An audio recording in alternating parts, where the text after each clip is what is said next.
Hi guys, welcome to 2K சமையல். இப்போ தான் நம்ம சேனலுக்கு புதுசாக வந்திருக்கீங்கன்னா சப்ஸ்கிரைப் பண்ணிட்டு பக்கத்தில் இருக்க பெல் ஐக்கானை கிளிக் பண்ணிடுங்க.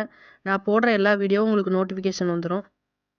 எல்லாருக்கும் ரொம்ப பிடிச்ச டேஸ்டியான, கொஞ்சம் கூட விரிசல் இல்லாத, ரொம்பவும் ஈஸியாக செய்யக்கூடிய குலோப் ஜாமுன் எப்படி செய்கிறதுன்னு பார்க்கலாமா? இந்த ரெசிபி பண்ணுறதுக்கு இன்ஸ்டன்ட் குலாப் ஜாமுன் மிக்ஸ் எடுத்துக்கலாம். இதில் நீங்கள் எந்த பிராண்ட் வேணாலும் யூஸ் பண்ணிக்கலாம். காய்ச்சி ஆற வச்ச பால் எடுத்திருக்கேன். அதை கொஞ்சம் கொஞ்சமாக சேர்த்து மிக்ஸ் பண்ணிக்கலாம். பால் இல்லைன்னா தண்ணி ரெண்டில் எது வேணாலும் சேர்த்து மிக்ஸ் பண்ணிக்கலாம். பால் சேர்த்து மிக்ஸ் பண்ணும்போது டேஸ்ட் இன்னும் சூப்பராக இருக்கும். இதை சப்பாத்தி மாவு அளவுக்கு கெட்டியாக பிசைய தேவையில்ல. மைல்டாக ஒரு 2லேருந்து 3 நிமிஷம் பிசைஞ்சிங்கனாலே கரெக்டான பாத்துக்கு வந்துடும். பாலை கொஞ்சம் கொஞ்சமாக சேர்த்து நல்லா மிக்ஸ் பண்ணி விட்டுக்குங்க.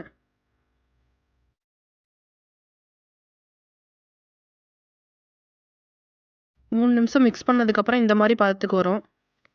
கையை வச்சு அழுத்தி பார்த்தீங்கன்னா ஒட்டாமல் வரணும். இதை நல்லா ஒரு நிமிஷம் போல் நல்லா மிக்ஸ் பண்ணிவிட்டு 5 நிமிஷம் கழிச்சு உருண்டை பிடிக்க ஆரம்பிச்சிடலாம். உங்களுக்கு எந்த சைஸ்க்கு வேணுமோ அந்த சைஸ்க்கு உருண்டை பிடிச்சிக்குங்க. எண்ணெயில் போட்டு பொரிச்சு எடுக்கும் போதும் பாகில் போட்டு எடுக்கும் போதும் இன்னும் சைஸ் கொஞ்சம் பெருசாகும். அதுக்கு தகுந்த மாதிரி உருண்டை பிடிச்சி எடுத்துக்குங்க. உருண்டை பிடிக்கும் போது உள்ளங்கையில் வச்சு அழுத்தம் கொடுத்து பிசையும் போது நம்ம பிடிக்கக்கூடிய உருண்டை உடையாமையும் விரிசல் இல்லாமையும் வரும்.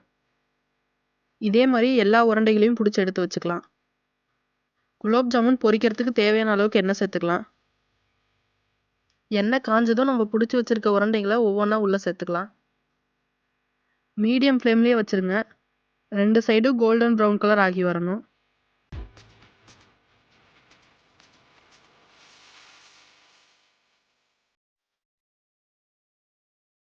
எல்லா உருண்டைகளையும் சேர்த்ததுக்கப்புறம் கரண்டியை வச்சு மிக்ஸ் பண்ணி விட்டுட்டே இருங்க. அப்போ தான் எல்லா சைடும் உங்களுக்கு கரெக்டாக வெந்து வரும். அடுப்பை மீடியம் ஃப்ளேம்லேயே வச்சுருந்தீங்களா ஒரு 3லேருந்து 4 நிமிஷத்தில் நல்லா வெந்து வந்துடும்.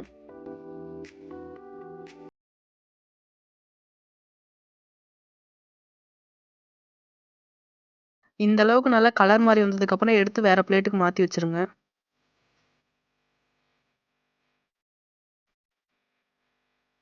இப்போ நம்ம சர்க்கரை பாகு ரெடி பண்ணிக்கலாம். 3 கப் அளவுக்கு தண்ணிக்கு 1 கப் அளவுக்கு சர்க்கரை சேர்த்துருக்கேன். சேர்த்துட்டு நல்லா மிக்ஸ் பண்ணி விட்டுருங்க. சர்க்கரை அதிகமாக சேர்த்துனா ரொம்ப திகட்டுற மாதிரி இருக்கும்.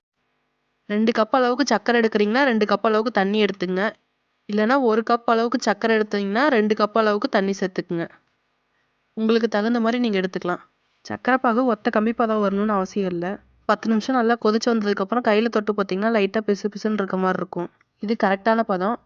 3 ஏலக்காய் சேர்த்துருக்கேன். ஒரு நிமிஷம் போல் கொதிச்சதுக்கப்புறம் அடுப்பு ஆஃப் பண்ணிடலாம். நம்ம பொரிச்சு வச்சிருக்க குலோப் ஜாமுனை உள்ளே சேர்த்துக்கலாம்.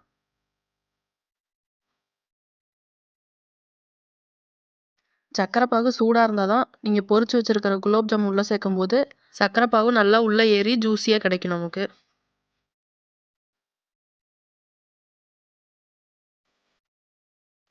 நீங்கள் ஃபஸ்ட்டே சர்க்கரை பாகு ரெடி பண்ணிட்டீங்கன்னா லைட்டாக சூடு பண்ணிவிட்டு உள்ளே சேர்த்துக்குங்க.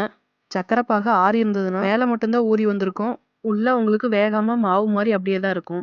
இதை ஒரு 1 மணி நேரத்துக்கு மூடி வச்சுருங்க. 1 மணி நேரம் கழிச்சு எடுத்ததுக்கப்புறம் பார்த்தீங்கன்னா சர்க்கரை பாகு நல்லா உள்ளே இறங்கி நல்லா ஜூஸியாக ரெடி ஆயிடுச்சு.